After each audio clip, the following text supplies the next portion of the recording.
Hello बच्चों, ये chemical kinetics का लेक्चर नंबर 14 जिसमें हम लोग आज बात करेंगे आर्गेनियस इक्वेशन यानी effect of temperature on heat of reaction.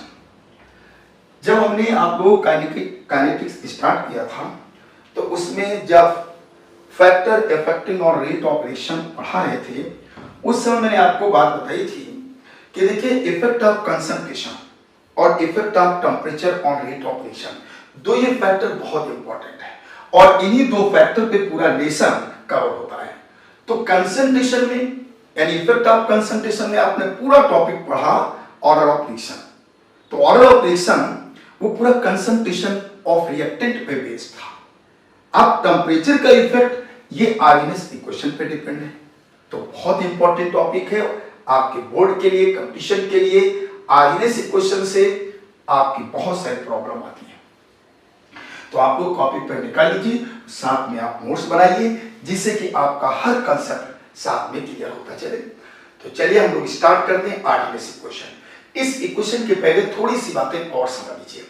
जैसे एक रिएक्शन हमने लिखा R, this change into product, ठीक।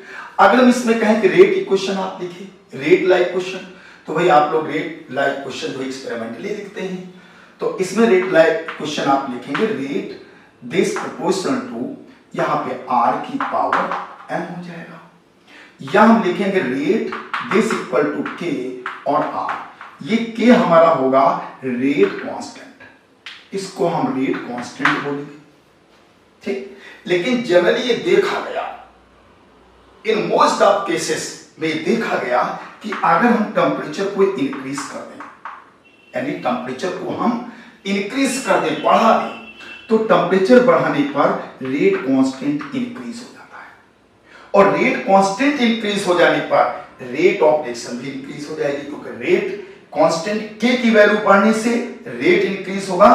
तो इसका मतलब यहां पर आपका जो रेट है ये भी इंक्रीज हो जाएगा, यानी रेट ऑफ रिएक्शन इंक्रीज हो जाएगी, यानी रेट ऑफ रिएक्शन है तो रेट ऑफ रिएक्शन इंक्रीज हो जाएगी। तो हम ये कह सकते हैं generally the rate of reaction increases on increasing temperature. ये नोट में हम लिख सकते हैं कि generally rate of reaction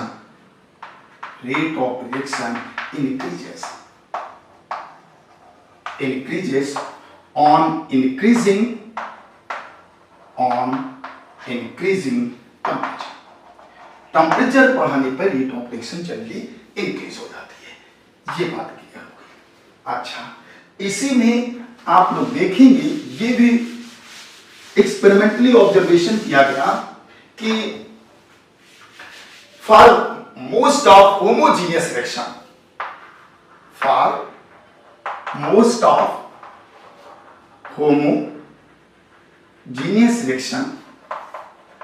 homogeneous reaction का मतलब सारे रिएक्टेंट आप मान लीजिए गैसियस स्टेट में है या सभी लिक्विड स्टेट में है। तो for most of homogeneous reaction rate of reaction becomes double और ट्रिपल, या डबल या ट्रिपल हो जाते हैं। For each 10 degree centigrade rise in temperature. अगर 10 डिग्री सेंटीग्रेड टेम्परेचर को इंक्रीज कर दें, 10 डिग्री सेंटीग्रेड टेम्परेचर को अगर हम इंक्रीज कर दें तो रिएक्शन रेट डबल या ट्रिपल हो जाता है। वही देखिए for most of homogeneous reaction rate of reaction becomes double और triple for each 10 degree centigrade rise in temperature. अगर हम होमोजीनियस रिएक्शन का टेम्परेचर 10 डिग्री सेंटीग्रेड इंक्रीज कर दें तो हम लोग देखेंगे कि रेट डबल या ट्रिपल हो जाता है। अब इसी केस में एक टेम्परेचर कोफिशिएंट आ जाता है। टेम्परेचर कोफिशिएंट आ गया, ये क्या देखिए टेम्परेचर कोफिशिएंट ये होता है यहां पर K plus 10 degree centigrade upon K, या हम लिख सकते हैं K 35 degree centigrade upon K 25 degree centigrade, और ये वैल्यू हमारी 2 या यहाँ पे 3 होती है। के क्या है? ये रेट कांस्टेंट है। इस के और इस के में क्या फर्क है? ये दोनों के एक ही पर्टिकुलर रिएक्शन के लिए है। कोई एक रिएक्शन है, उसी रिएक्शन के लिए दोनों के हैं, लेकिन दोनों के में थोड़ा सा फर्क है। ये 10 डिग्री सेंटीग्रेड अधिक टेंपरेचर पे है, मतलब ये के मतलब 10 डिग्री सेंटीग्रेड हायर टेंपरेचर पर है। जैसे मान लीजिए इसको हमने मान लिया कि ये 35 डिग्री सेंटीग्रेड पे है, तो ये के 25, दोनों का डिफरेंस करोगे 10 डिग्री सेंटीग्रेड है। अब 10 डिग्री सेंटीग्रेड का डिफरेंस है, तो देखिए यहां पर के की वैल्यू इस के की वैल्यू से डबल या ट्रिपल होगी, क्योंकि जब इसके के को हम इससे डिवाइड करेंगे तो 2 या 3 आएगा। तो यानी 10 डिग्री सेंटीग्रेड टेंपरेचर अगर आप इंक्रीज करते हैं तो के की वैल्यू डबल या ट्रिपल हो जाएगी, और जब के की वैल्यू डबल या ट्रिपल हो जाएगी तो रेट ऑफ रिएक्शन भी डबल या ट्रिपल हो जाएगा। आप कह सकते हो टेंपरेचर कोएफिशिएंट क्या है? द रेशियो, आप कह सकते हो the ratio of rate constant, the ratio of rate constant for a particular reaction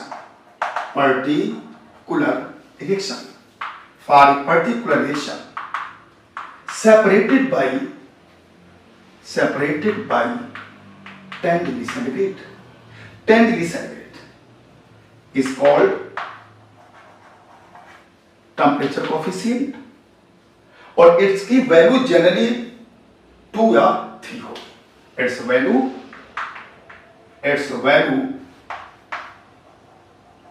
generally 2 और 3। इसका मतलब 10 डिग्री सेंटीग्रेड टेम्परेचर इंक्रीज करते हैं तो रेट कांस्टेंट डबल हो जाता है, तभी तो ये 2 आया, 2 या 3। 10 डिग्री सेंटीग्रेड टेम्परेचर इंक्रीज किया तो रेट कांस्टेंट डबल या ट्रिपल हो जाएगा, और रेट कांस्टेंट डबल या ट्रिपल होगा तो रेट ऑफ रिएक्शन भी डबल या ट्रिपल हो जाएगी। क्योंकि यहां पे अगर आप देखिए बिल्कुल क्लियर हो रहा है, टेंपरेचर आपने इंक्रीज किया तो यहां पर के भी इंक्रीज हो जाएगा, और के जब इंक्रीज होगा तो रेट ऑफ रिएक्शन भी इंक्रीज हो जाएगा। ये चीज तो हम लोग समझ चुके हैं। अब यहां पर क्या हुआ, 10 डिग्री सेंटीग्रेड टेंपरेचर आपने इंक्रीज किया तो के की वैल्यू डबल या ट्रिपल हो गई। जब के की वैल्यू डबल या ट्रिपल हो जाएगी तो रेट ऑफ रिएक्शन भी डबल और ट्रिपल हो जाएगी। क्लियर हो गया? क्लियर हो गया टेंपरेचर कोएफिशिएंट।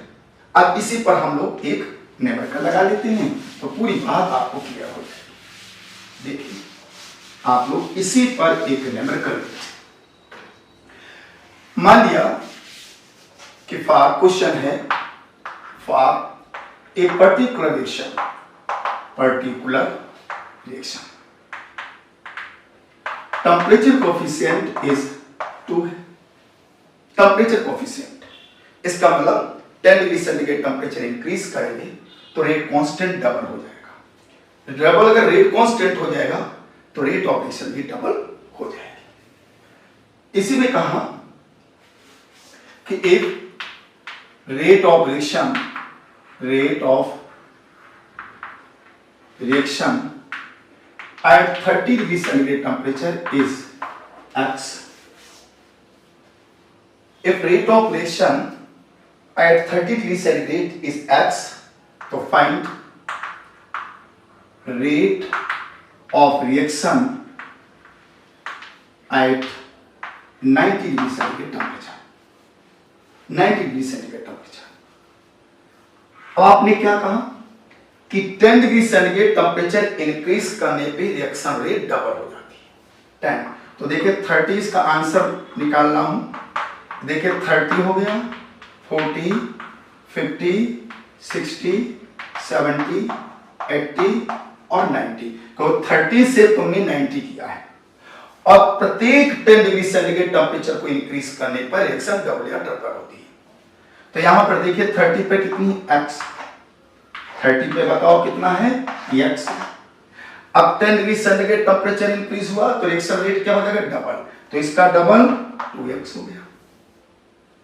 फिर 10 डिग्री सेंटीग्रेड इसका डबल करिए तो 4x हो गया। अब फिर 10 डिग्री सेंटीग्रेड टेंपरेचर इंक्रीज हुआ, इसका डबल करें तो 8x हो गया।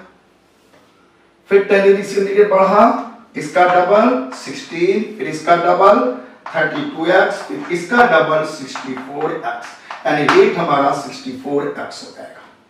जो भी यूनिट है mole litre inverse second inverse, क्योंकि रेट की यूनिट मोल लीटर इनवर्स और सेकंड इनवर्स होती है। इस तरीके 64x हो जाएगा अगर हम टेम्परेचर को 30 से 90 डिग्री सेंटीग्रेड कर दें तो। या इसका एक बहुत ही शॉर्टकट में मैं आपको फार्मूला बता देता हूं, आप इस फार्मूले से निकाल सकते हो। फार्मूला ये है, rate of reaction this equal to हो जाएगा 2, क्योंकि 10 डिग्री सेंटीग्रेड इंक्रीज करने पे डबल होता है, अगर ट्रिपल होता तो यहां पे 3 कर लेते हैं। यहां पर हो जाएगा डिफरेंस इन टेम्परेचर अपॉन 10। ये रेट ऑफ रिएक्शन ऐसे निकाल सकते हैं। देखिए यहां पे 2 आया, डिफरेंस इन टेम्परेचर 90 से 30 से 90 कर दिया और अपॉन 10, इससे डिफरेंस करेंगे तो यहां पे आपका आएगा 2, यहां पे 60 और 10 से डिवाइड करोगे 6 आएगा, इसे सॉल्व करेंगे तो 64 आ गया। वही आपका 64 जो आया x, वही 64 टाइम्स इंक्रीज हो जाएगा। अगर मान लीजिए x mole litre inverse second inverse है तो आपको हो जाएगा 64 मोल लीटर इनवर्स और सेकंड इनवर्स। तो इस तरीके से थोड़ी सी बात ये जनरल मैंने आप लोगों को बताया। अब मेन पॉइंट हमारा आता है आर्डिनेस इक्वेशन पे। तो जरा देखिए आर्डिनेस इक्वेशन, ये जो वैल्यू आप निकाल रहे हैं तो ये एक तरीके से अप्रोक्सीमेट वैल्यू आएगी, बिल्कुल एक्यूरेट वैल्यू नहीं आएगी, क्योंकि आप जब टेम्परेचर 10 डिग्री सेंटीग्रेड इंक्रीज करेंगे तो रेट जो आपका टेम्परेचर कोफिशिएंट है उसकी वैल्यू डबल या ट्रिपल होती, कहीं के ट्रिपल आएगी कहीं पे डबल आएगी। तो ये सब एक्सपेरिमेंटली है और आपको बिल्कुल एक्यूरेट वैल्यू नहीं मिलेगी, और ये है कि अप्रोक्सीमेट वैल्यू आपको मिल जाएगी। अगर तुम्हें एक्यूरेट वैल्यू निकालना है कि एक्यूरेट रेट ऑफ रिएक्शन कितना चेंज होगा, तो इसके लिए तुमको आर्हेनियस इक्वेशन समझना पड़ेगा। बहुत ही इंपॉर्टेंट है आर्हेनियस इक्वेशन। आर्हेनियस इक्वेशन, तो आर्हेनियस इक्वेशन में क्या है जरा पहले समझिए। इन्होंने बड़ी सिंपल इक्वेशन दिया और वो इक्वेशन रेट कांस्टेंट और टेम्परेचर पे डिपेंड है, यानी टेम्परेचर किस हिसाब से चेंज करेंगे उसी हिसाब से उसका रेट कांस्टेंट भी चेंज होता है। बताइए बढ़ेगा कि घटेगा? बढ़ता है। आप लोगों ने अभी पढ़ा कि टेम्परेचर इंक्रीज करने पर मोस्ट ऑफ केसेस में रेट कांस्टेंट इंक्रीज होता है, जिसकी वजह से रेट ऑफ रिएक्शन भी इंक्रीज होती है। तो आर्हेनियस ने एक बड़ी सिंपल रिलेशनशिप दिया, तो हम लिखेंगे थोड़ा सा Arrhenius proposed a simple equation which is related with a rate constant and temperature, जो रेट कांस्टेंट टेम्परेचर पर डिपेंड है, रिलेटेड है, एक्टिवेशन भी है।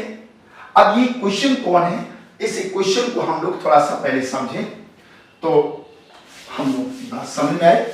तो आर्हेनियस ने इस इक्वेशन को प्रपोज किया के और दिस इक्वल टू ए और ई की power minus E A upon R T. ये इक्वेशन आर्हेनियस ने प्रपोज दिया। जहां पर जानते हो के क्या है, के को कहते हैं रेट कांस्टेंट। सारे फैक्टर समझ लीजिए, रेट कांस्टेंट है। ए को आर्हेनियस कांस्टेंट बोलते हैं, आर्हेनियस कांस्टेंट, आर्हेनियस कांस्टेंट, या फिर हम इसी को फ्रीक्वेंसी फैक्टर भी बोलते हैं।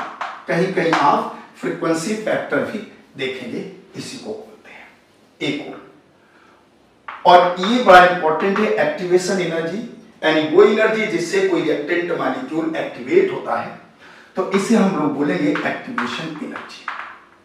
बहुत इंपॉर्टेंट है एक्टिवेशन एनर्जी, ज्यादातर न्यूमेरिकल में एक्टिवेशन एनर्जी ही पूछी जाती है। आर क्या है, इससे तो हम लोग जानते हैं universal, universal gas constant, gas constant. और इसकी वैल्यू 8.314, ये हम लोग जूल में यूज करते हैं, और 2 कैलोरी अगर कैलोरी में यूज करेंगे तो 2 होगा, और इन्हीं में से 2 कोई वैल्यू यूज करना होता है। वो एक्टिवेशन एनर्जी पे देखना होता है कि एक्टिवेशन एनर्जी अगर जूल में रखी है तो आर की वैल्यू जूल में रखेंगे, अगर कैलोरी में दिया है तो आर की वैल्यू हम लोग कैलोरी में रखते हैं। और टी यहां पर आपका टेम्परेचर हो गया, लेकिन याद रखिए टेम्परेचर हमेशा केल्विन में दिया जाएगा, ये केल्विन में दिया जाएगा। और ई है, इस ई को हम लोग जो है एक्सपोनेंशियल फैक्टर, एक्सपोनेंशियल फैक्टर, ये आपके इसके जो पैरामीटर है, क्वांटिटीज है, उनका रिप्रेजेंटेशन है। अब आपने अभी कहा कि टेम्परेचर इंक्रीज करने पर रेट ऑफ रिएक्शन इंक्रीज होती है, रेट कांस्टेंट इंक्रीज होता है।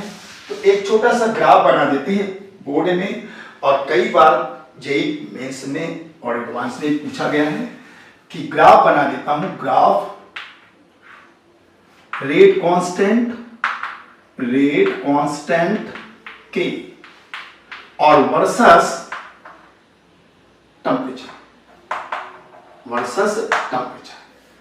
अब देखिए इस तरीके से यहां पर आप जो है टेम्परेचर ले लिया, यहां पर के, और ये इस तरीके से ऐसे जो है रेट जो है, रेट कांस्टेंट जो होता है के, इसकी वैल्यू इस तरीके से इंक्रीज होती है। हम ये कह सकते हैं कि rate constant exponentially increases with increase of temperature.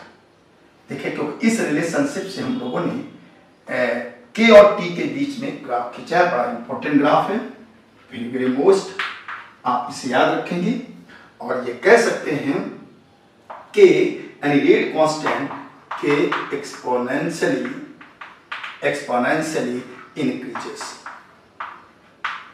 increases with increase of temperature।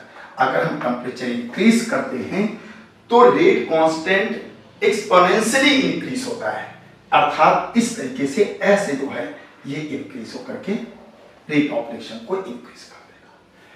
इसी रेट, इस इक्वेशन पे एक न्यूमेरिकल छोटा सा और मैं आपको समझा दूं, फिर इसके बाद इसका हम मॉडिफिकेशन किस तरीके से इसको हम लोग यूज करते हैं वो समझ। जैसे एक न्यूमेरिकल मैंने दिया, क्वेश्चन है, उस न्यूमेरिकल में ये कहा for first order of reaction rate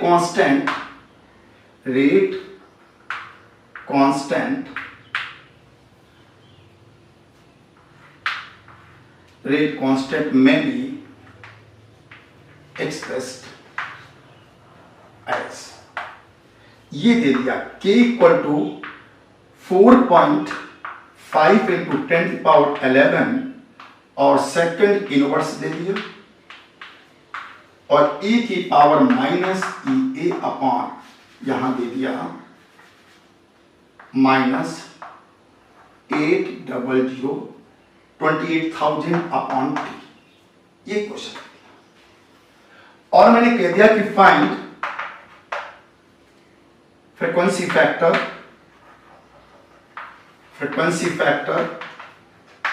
number 1, number 2 activation energy, इन दो को फाइंड आउट करें। तो ठीक है, हम लोग क्या करें, ये जो इक्वेशन भी है, इस इक्वेशन का कंपेयर इससे करा दें, इसे इक्वेशन नंबर 1 मान लिया, इसे इक्वेशन नंबर 2, इसे आप कंपेयर कर दीजिए। देखिए रेट कांस्टेंट ए के प्लेस पे ये रखा हुआ है, तो हमारा ए इक्वल टू बताइए क्या होगा, हम लिख सकते हैं from equation number first and second. तो ए इक्वल टू कंपेयर करेंगे तो ए के प्लेस पे तो ये पूरा रखा हुआ है, तो हमारा फ्रीक्वेंसी फैक्टर आ गया 4.5 इंटू 10⁻11 और ये सेकंड इनवर्स, ये चीज आ गई। अब एक्टिवेशन एनर्जी देखिए, ये चीज हम इसके कर सकते हैं इक्वल, तो क्या है, हम ये फर्स्ट आंसर, सेकंड के लिए हम लोग करेंगे -E A upon RT this equal to हो जाएगा -28,000 अपॉन टी। देखिए माइनस माइनस प्लस हो गया और यहां से टी कैंसिल हो गया। अब हमारे पास E A equal upon R this equal to 28,000 हो गया, आर उधर जाएगा तो एक्टिवेशन एनर्जी हो गया 28,000, ये हो गया इंटू आर। अब इसके बाद आर की वैल्यू आप पे डिपेंड है। अगर आर की वैल्यू यहां पे 28.2800 इंटू 8.314 से मल्टीप्लाई करोगे तो ये आंसर आपका मिलेगा किसमें, जूल में। एक्टिवेशन एनर्जी जूल में आ जाएगी। और अगर मान लीजिए कि अगर आपने इसी 28,000 की मल्टीप्लाई 2 से करेंगे तो ये एनर्जी आपकी एक्टिवेशन एनर्जी कैलोरी में आ जाएगी। तो इस तरीके से एक ये भी क्वेश्चन याद रखिए कि इस इक्वेशन से कंपेयर करके हम लोगों से कहीं एक्टिवेशन एनर्जी कहीं फ्रीक्वेंसी फैक्टर को पूछ लेते हैं। अब इसके बाद इसी आर्गेनियस इक्वेशन से हम लोग कैसे डिराइव करेंगे, कैसे फाइंड आउट करेंगे एक्टिवेशन एनर्जी आर्गेनियस इक्वेशन से। तो बहुत इंपॉर्टेंट एक हेडिंग बन रही है क्या, calculation of activation energy, activation energy यानी एक्टिवेशन एनर्जी का कैलकुलेशन करेंगे आर्गेनियस एनर्जी, हमारा आर्गेनियस इक्वेशन से। तो सबसे पहला मेथड है बाय ग्राफिकल मेथड। बहुत ही ध्यान से सुनिए, बहुत इंपॉर्टेंट है, बाय ग्राफिकल मेथड यानी ग्राफिकल मेथड से हम लोगों को निकालना है, ग्राफिकल मेथड से। तो इसका मतलब ग्राफ बनाना पड़ेगा, ग्राफ बनाना पड़ेगा। अब ग्राफ कहां से बनाए, तो सबसे पहले आर्गेनियस इक्वेशन हमने लिखा के दिस इक्वल टू ए और e की power minus A upon R T हो गया। ठीक, इसमें हम लॉग ले लें, टेकिंग लॉग। अगर हम लॉग ले लेते हैं तो यहां पे आ जाएगा लॉग बेस ई के this equal to log base e A plus हो जाएगा और यहां पे लॉग बेस ई और e की power minus E A upon R T हो गया। कोई दिक्कत, क्लियर हो गया। ये आप यहां पे आ जाएगा, पावर है तो इधर आ जाएगा, तो यहां पे बन गया आपका लॉग बेस ई के log base e A minus यहां पर ई ए अपॉन आर टी और यहां पे लॉग बेस ई और ई हो गया, ये हो गया। अब इसके बाद यहां पर हम लोग जानते हैं कि जैसे log बेस e है तो इसकी वैल्यू 1 होती है। यहां लिख दिया log बेस 10 और यहां 10 लिख दिया तो वैल्यू 1 होती है। इसी तरीके से log बेस a और a लिख दिया तो 1 होती है। ऐसे हम log बेस 6 लिया तो वैल्यू 1 होती है। तो यहां पे लिखा है log बेस e, ये बेस e है, ये e है, इसलिए इसकी वैल्यू 1 हो गई। तो हम लोग लिखेंगे log बेस e के this equal to log base e A minus E A upon R T, इसकी वैल्यू 1 हो गई। यहां ये इक्वेशन हो गई। इस इक्वेशन में इसको हम इधर, इसको इधर लिख दें, कोई प्रॉब्लम नहीं होगी। तो लॉग बेस ई के this equal to minus E A upon R T हो गया और plus log base e A हो गया। ये इक्वेशन नंबर मान लिया हमने 1। इस log बेस e को अगर log बेस 10 में कन्वर्ट कर दें तो ये कन्वर्ट करने पर हमें मिल जाएगा log बेस 10 में तो 2.303 log बेस 10 के this equal to minus E A upon are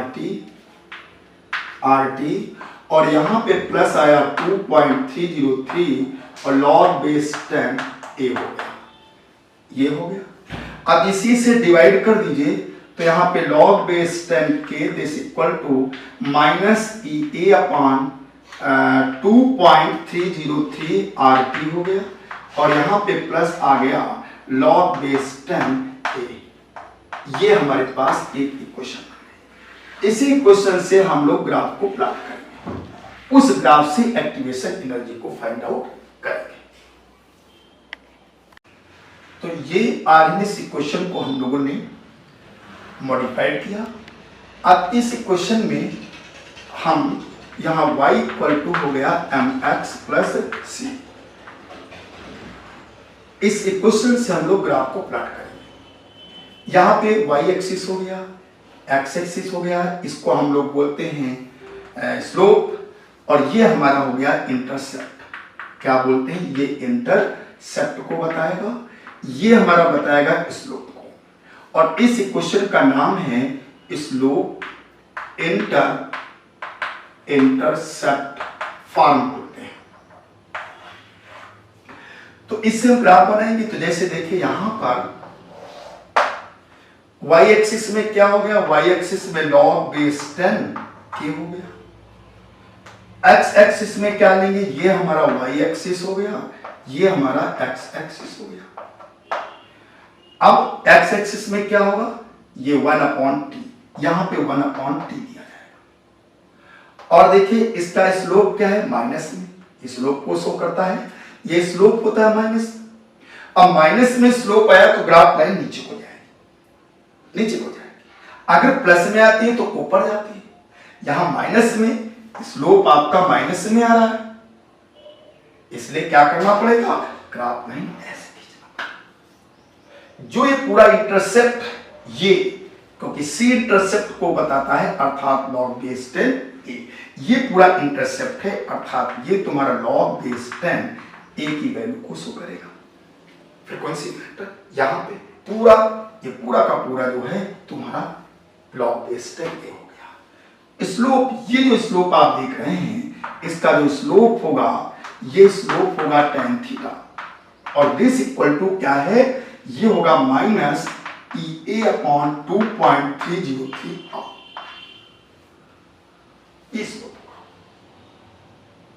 अगर मान लो आप log बेस 10 ना करें, आप यहां पर मान लीजिए कि सपोज करें, तो पहले क्लियर हो गया, ये ग्राफ आपको क्लियर हो गया। अब इसमें क्या करते हैं, न्यूमेरिकल में वो कहेंगे कि log बेस 10k और 1/t के बीच ग्राफ प्लॉट किया गया, और ग्राफ का स्लोप इसका मान लीजिए कि -5000 केल्विन आ गया, तो एक्टिवेशन एनर्जी बताओ। तो स्लोप दे दिया, तो स्लोप हम इसके इक्वल करके एक्टिवेशन एनर्जी को निकाल लेंगे। कभी कभी एंगल दे देंगे और आपसे एक्टिवेशन एनर्जी पूछ देंगे। अच्छा, इसके बाद जैसे मान लो यहाँ पे log बेस 10 ना करें, e रखें, तो e रखोगे तो ये वैल्यू आपकी 2.303 कैंसिल हो जाएगी। यहाँ भी log बेस e आ जाएगा, तो यहाँ पे log बेस 10 हटा दिया, ये e कर दिया, यहाँ पर e कर दिया। स्लोप जो अब आपका आएगा, तो यहाँ पर आपकी ये वैल्यू नहीं रहेगी, यहाँ पे आ जाएगा, माइनस E/R। क्लियर हो गया ये। अब इसी में देखिए ग्राफ में कुछ हम क्वेश्चन आपको समझा रहे हैं किस तरीके से पूछते। जैसे हमने कह दिया कि नंबर कर दिया, find activation energy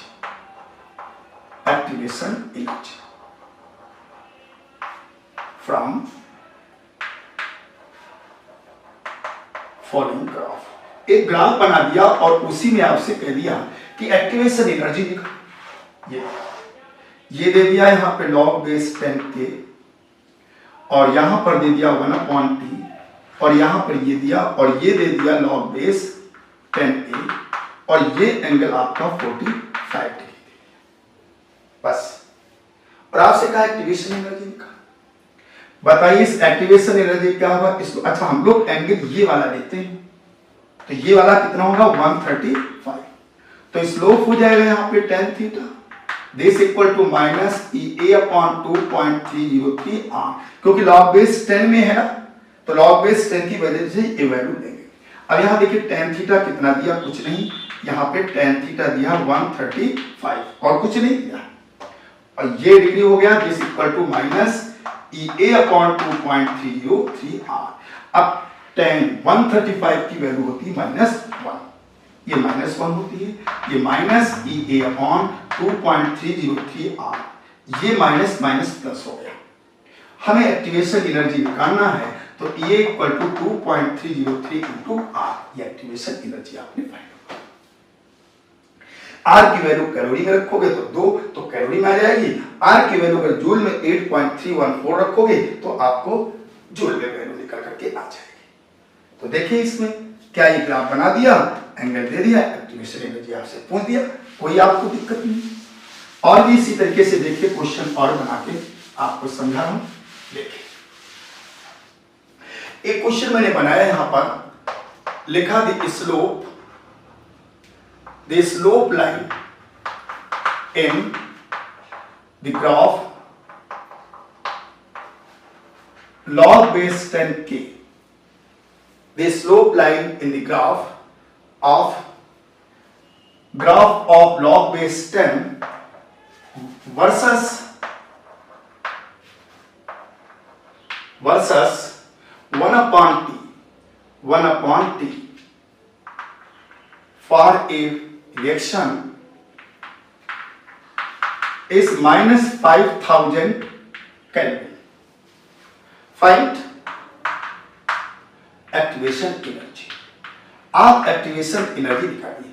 the slope line in the graph of log base 10k versus 1 upon t for reaction is minus 5000 kelvin. Find activation energy. इसके बीच ग्राफ बनाया गया है। ये देखिए ग्राफ किसके बीच, लॉग बेस 10k और यहां 1 अपॉन t और ऐसे ग्राफ, और यहां पे स्लोप की वैल्यू दे दी है ये minus 5000 केल्विन, ये दे दिया है इस क्वेश्चन में कि ये इसका स्लोप दिया हुआ है माइनस, और ये वैल्यू आप लोग जानते हैं क्या है, लॉग बेस 10 ए होगी। अब हम लोग क्या जानते हैं, बताइए स्लोप किसके इक्वल होता है, ये जो स्लोप होता है slope base equal to minus A upon 2.303 R, ये वैल्यू होती है स्लोप की, और स्लोप की वैल्यू ये देती है, तो ये हम इसके इक्वल कर देते हैं। क्या कर दें, माइनस, इसलिए कर देते हैं माइनस ए अपॉन 2.303 आर और this equal to minus 5000, minus minus plus हो गया, एक्टिवेशन एनर्जी आ गई 5000 इंटू 2.303 इंटू आर। आर की वैल्यू रख करके यहाँ एक्टिवेशन एनर्जी को फाइंड आउट कर लेंगे। एक्टिवेशन एनर्जी इस तरीके से निकल आएगी। और देखिए अगले क्वेश्चन की बात कर रहे हैं, तो दो ही ग्राफ से क्वेश्चन बन गए। एक क्वेश्चन और थोड़ा सा आप लोग इसे समझेंगे। क्वेश्चन नंबर 3 है, for first order of reaction, first order of reaction frequency factor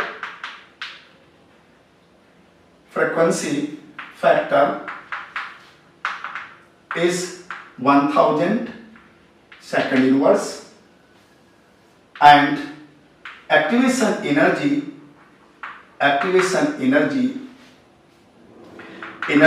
is a 4606 calorie. देखिए आप कैलोरी में दे दिया, calorie at 7 to 7 degree centigrade. Find rate constant की वैल्यू आपको फाइंड आउट करना है। देखिए बड़ा अच्छा क्वेश्चन है। For first order of reaction frequency factor is 1000 second inverse and activation energy is 4606 और at 727 degree find rate constant. अब देखिए फर्स्ट ऑर्डर ऑफ रिएक्शन के लिए हम लोगों ने पढ़ा है log base 10 के this equal to log base 10 a और यहां पे माइनस ए अपॉन 2.303 और r। ये इक्वेशन हम लोगों ने आज जैसे इक्वेशन को पढ़ा है।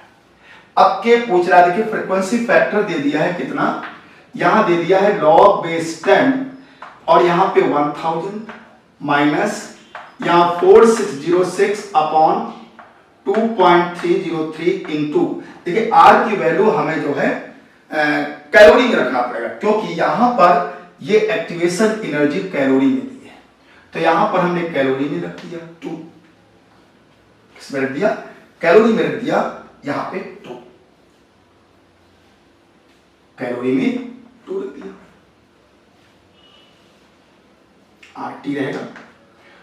टी भी रखेंगे, टी कितना है यहाँ पे 727, तो इसको हमें केल्विन बदलना पड़ेगा, तो 727 इंटू 273, तो यहाँ पे 1000 आ जाएगा, तो ये 1000 हम लोग रख देंगे। ठीक, इसको सॉल्व करेंगे, log 1000 की वैल्यू होती है 3, बता चुका हूं लॉग, तो ये 3 हो गई और यहाँ पे माइनस हो गया, और यहाँ पे जब सॉल्व करोगे तो यहाँ पे 4606 अपॉन 2 से मल्टीप्लाई करोगे 6 आएगा, 0 आएगा, 6 आएगा, यहाँ पे 4 आएगा, पॉइंट यहाँ लगेगा 1000, तो ये 0 आपका कैंसिल, ये सब कैंसिल हो गया, 3 - 1 = 2 आ गया, यानी यहाँ पे log बेस 10 के ये हमारा 2 आ गया, ये वैल्यू कितनी आई 2। इसका हमें एंटी लॉग लेना पड़ेगा, तो बताइए एंटी लॉग के की वैल्यू कितनी आ जाएगी 10 की पावर 2, एंटी लॉग जब लोगे तो 10 की पावर 2 आ जाएगा। आप लोगों को समझाया है कि यहां पर k = एंटी लॉग लोगे आप, एंटी लॉग 2 का, तो आप लिख सकते हो यहां पे एंटी लॉग 2 को क्या लिख सकते हो log 10 की पावर 2, बताइए यही 2 हो गया ना, 2 log 10 की वैल्यू 1 होती है, तो 2 हो गया, एंटी लॉग कैंसिल, लॉग यहाँ पे 10 की पावर 2। मैंने वीडियो एक सेपरेट बनाया था लॉग और एंटी लॉग निकालने के लिए, वो आप लोग देख लेंगे तो लॉग और एंटी लॉग की कहानी आपको समझ में आ जाएगी। तो इस तरीके से देखिए ये क्वेश्चन आप लोगों को यहाँ पे रेट कांस्टेंट भी पूछ किया गया। इसके बाद एक क्वेश्चन आपको और समझाता हूं, लास्ट क्वेश्चन है ये, और ये क्वेश्चन है यहां पे for first order operation, for first order operation rate constant is given by log k is equal to 8.3 minus 10 into 10 to the power 5 upon t, ये रेट कांस्टेंट दिया है। तो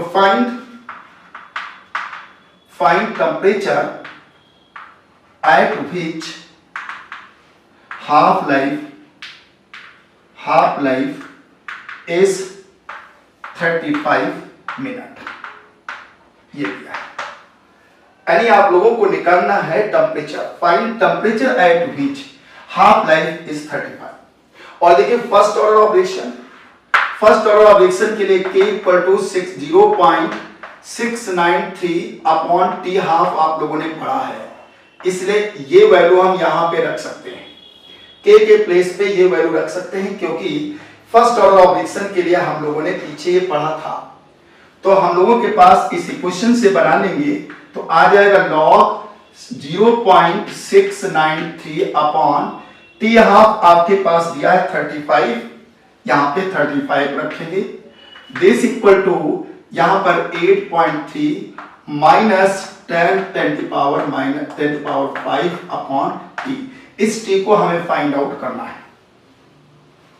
ठीक, अगर हम इसको 0.770 मान लें इसे पॉइंट, क्योंकि देखिए 0.69 है तो इसको 0.7 मान लिया, तो इसको हम सॉल्व करेंगे तो यहाँ पे 2 गया, तो यहाँ पे 2 × 10 की पावर -2 आ जाएगा, यानी ये आ जाएगा log 2 × 10 की पावर -2 आ जाएगा, मतलब इसको हमने जो है 0.70 मान लिया, तो इससे डिवाइड करोगे तो यहाँ पे 2 × 10 की पावर -2 आएगा, और दिस इक्वल टू 8.3 माइनस 10 × 10 की पावर 5 अपॉन t आ जाएगा। इसको सॉल्व करोगे तो यहाँ देखिए log 2 और यहाँ -2 log 10 आएगा, दिस इक्वल टू 8.3 और यहाँ 10 × 10 की पावर 5 अपॉन t आएगा, कोई दिक्कत नहीं। इसकी जो वैल्यू आएगी तो देखिए यहाँ log 10 की वैल्यू 1 होती है, ये 2 हो गया, log इसकी वैल्यू होती है -0. यहाँ पे 0.3 आएगा -2, इसकी log 2 की वैल्यू 0.3 और यहाँ 2 आ गया, तो इसे जब सॉल्व करेंगे तो हमारे पास आ जाएगा -1.7, दिस इक्वल टू 8.3 माइनस 10 × 10 की पावर 5 अपॉन 3। देखिए इसको इधर ले आइए, इसको उधर ले जाइए, इसको उधर ले जाओगे तो प्लस में हो जाएगा, इधर आ जाएगा तो माइनस में, 10 × 10 की पावर 5 अपॉन 3, ये माइनस वाली वैल्यू इधर आएगी तो प्लस में हो गई, ये माइनस वाली उधर जाएगी तो प्लस में हो जाएगी, तो 8.3 प्लस 1.7 इसको जोड़ देंगे तो आपका 10 आ जाएगा, 10 आ जाएगा। तो यहां पर आ गया 10 into 10⁵ upon T, this equal to 10 आ गया। अब हमें टेम्परेचर चाहिए टी, तो टी इक्वल टू हमारा आ जाएगा 10 इंटू 10⁵ अपॉन 10, कैंसिल आउट 10⁵, ये हमारा टेम्परेचर, यानी 10⁵ केल्विन टेम्परेचर चाहिए। इतना हाई टेम्परेचर चाहिए तब तुम्हारा जो है हाफ लाइफ पीरियड के बराबर। ये क्वेश्चन को फॉलो करेंगे। समझ में आ गया? बहुत ही आसान क्वेश्चन है और थोड़ा सा दिमाग लगाएंगे।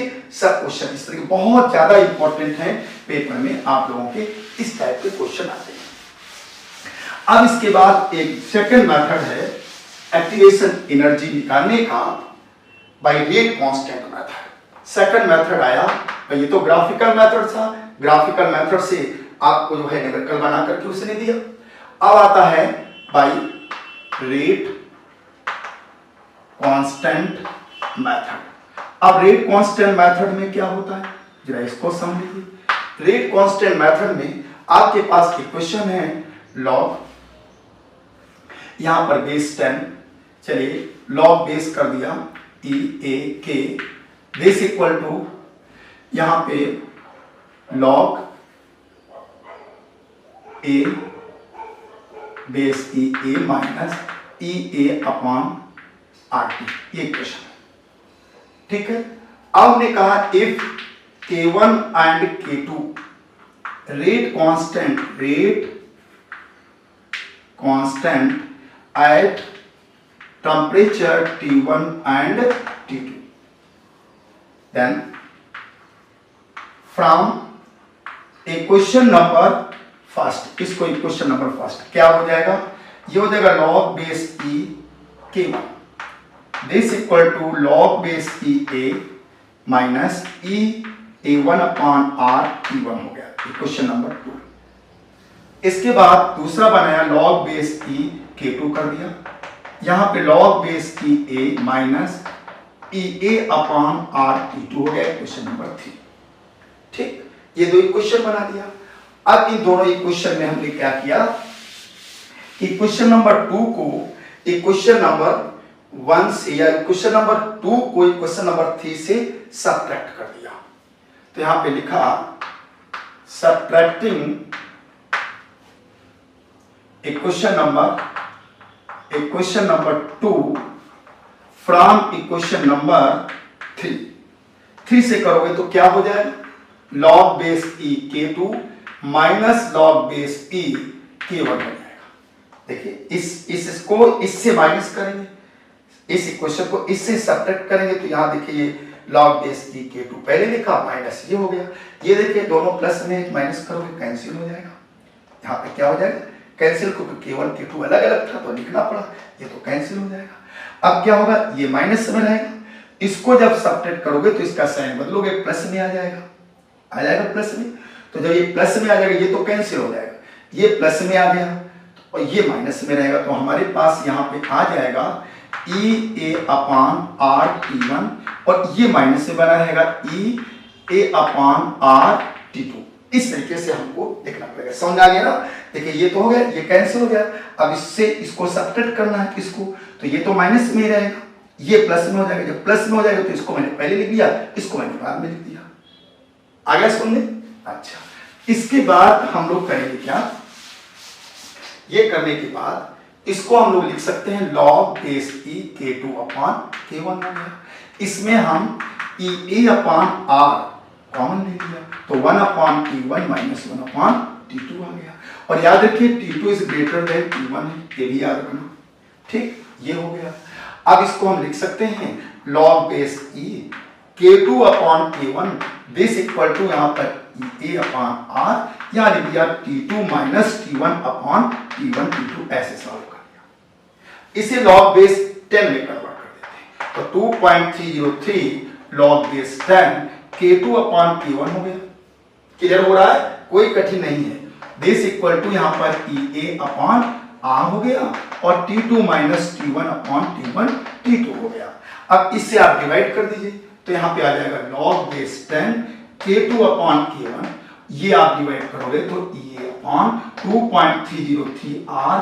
बहुत इंपॉर्टेंट फार्मूला बना आपके लिए, बहुत ज्यादा इंपॉर्टेंट ये फार्मूला। इस इक्वेशन से भी न्यूमेरिकल आपके बोर्ड में कंपटीशन बहुत आते हैं। Very very most important formula आपके पास आ गया। अब इसी क्वेश्चन पे हम लोग जो है कुछ न्यूमेरिकल बता देते हैं। तो ये फार्मूला आपको समझ में आ गया कैसे क्या किया है।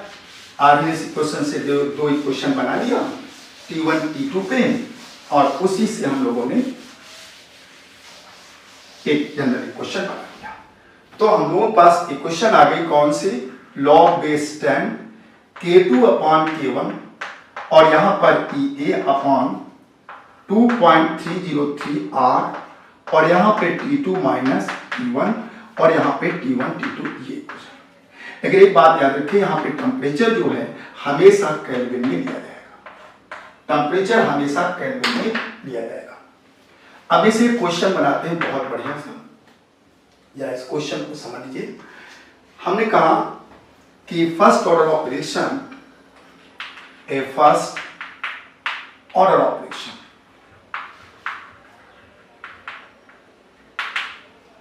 rate of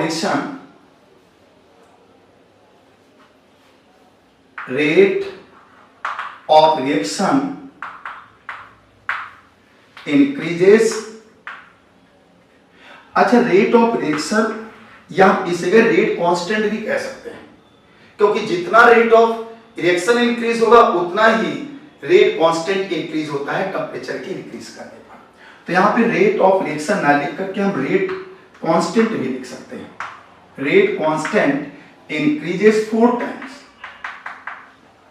4 times when temperature increases from 300 Kelvin to 320 Kelvin।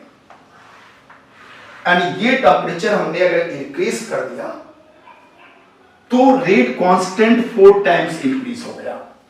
Find activation energy.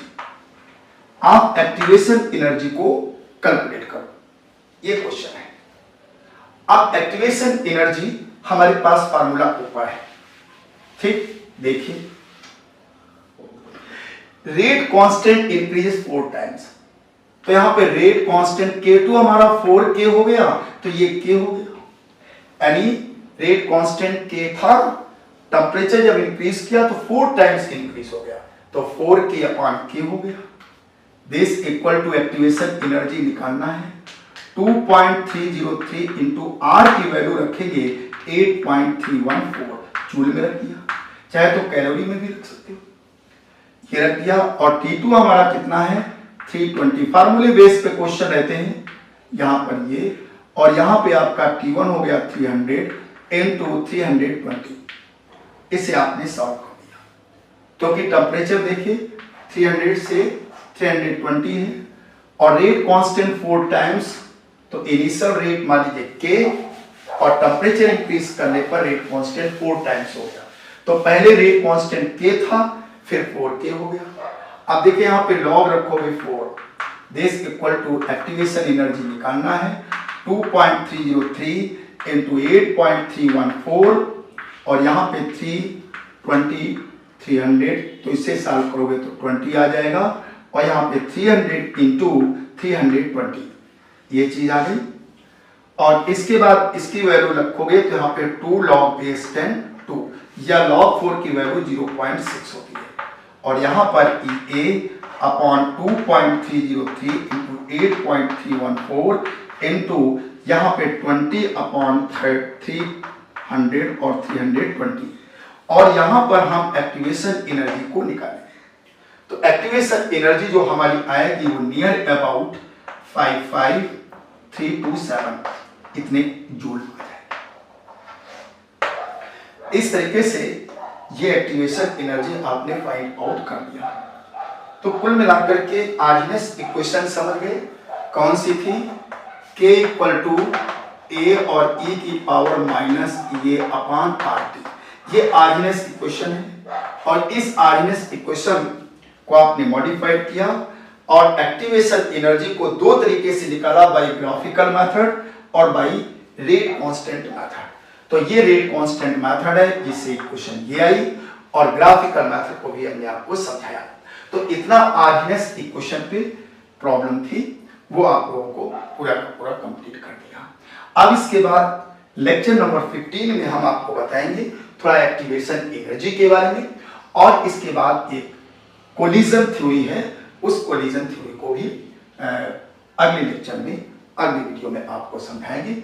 Okay, thank you very much.